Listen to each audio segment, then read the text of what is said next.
Good day, everyone. This is Kimberly Claire Mosquito. I am the 8th reporter of the Lesson 5 Classroom Assessment in Action. My assigned topic is the introduction for the self-assessment. The term self-assessment likely represents different images for different persons. We all have perceptions or understanding with the term. For others, some may think it is somewhat doing a self-help quiz. Others doing a spelling test for themselves. And so others also doing a checklist to evaluate their work before turning it in. Self-assessment is more than just a way a teacher is checking a quiz. And it is more than just a checklist, making some of all of its part of the assignment are complete before handing it in. As indicated in the section 2.3.1, one of the foundational principles of formative assessment is to help students become more actively engaged in assessing their own learning and taking action on that assessment. And as cited by William of 2011a, the Assessment Reform Group in the United Kingdom indicated that if assessment were to improve learning, then students needed to learn to self-assess in order to make improvements, and that teachers needed to recognize that assessments can influence students' motivation and self-esteem.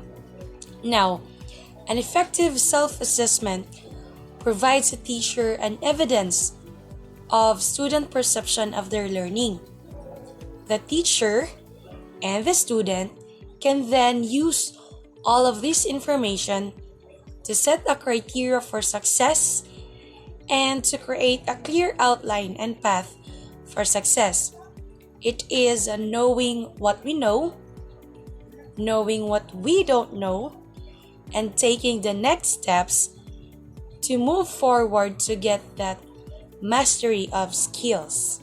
So there are these three components in assessing. We already have tackled this in our previous lessons.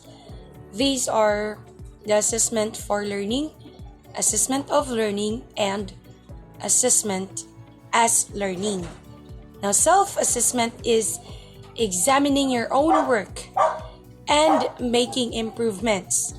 It is very important to do self-assessing because through it, you can correct mistakes and improve your score on your next performance.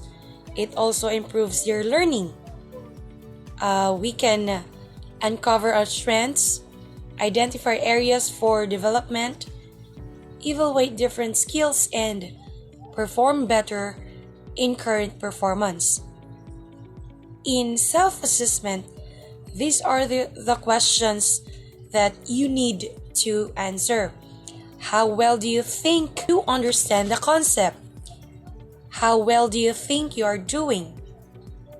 What are your strengths and weaknesses? When students assess their own learning, the teacher and the student will be able to see signs of change, of course, and growth in attitude, mathematical understanding, and achievements.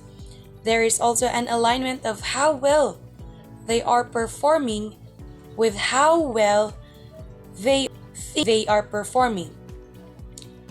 There is a match between what the teacher thinks that the student can do and what the student thinks she can do. So that is all about self-assessment. And thank you for dropping by. Thank you for listening. And God bless us all.